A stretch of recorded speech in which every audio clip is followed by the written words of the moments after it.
Handak Kashmir ke laibak thiba thogdokada India Leingak lumna logdona thabak kaya paikhatpago Manipurdasu paikhatlamlabadi Manipur miyamna ngasi wariba si waramloi haina Manipuri in Kolkata gi General Secretary K.Rojit na phongdokre wafam asting arang Kolkata Solekta nauna saba Manipur House mamangda Manipurda thokliba irangasi J&K fabagi awaba phongdoktuna Manipur calls for peace saiba banner makada candle light visual ki thoramda phongdokkibani mioi chani mukna sarukyaduna pangthokiba thoram aduga mari lenina Rojit na makatara Thorak liba lana si J&K fazilakle irangasina sokalaba yumkai leitaduna relief camp ta leidiba kayasi nongmanongge fibam sokchi laklibani loinana Manipur gi economy amadi chawkhat khongthangda hena sokchi laktuna leidiba si ekoi pumnamak na khangmina si amadi Manipur gi mapanlamda leidiba Manipuri iraicha kayanasu Manipur gi fibam asi kupna yengsinduna makhatana amaga punna mateng pangnaduna punna amatoina nungsi chanana leimina si haina makhata ki hiramasi gi matangda ekoi gi Kolkata correspondent Laurembam Chingkai nganba amadi Risikes Nauremdagi paudam ama Ajani collaboration kaino da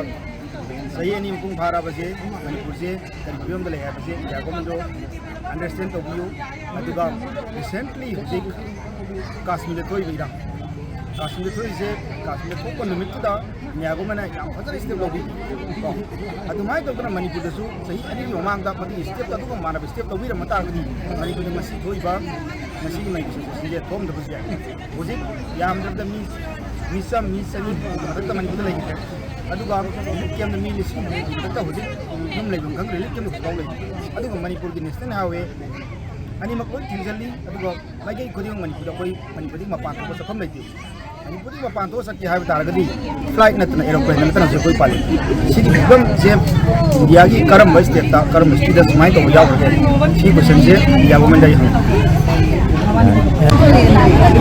MIK की president Rojit के सामने आना फजखम वफम के अमर फुंदो पिरे मदुदी ngakhokiba ingkum jalising aniga kungo humdagi megi ahumdagi lepsana chathar leba irang asina maram oiraga akogi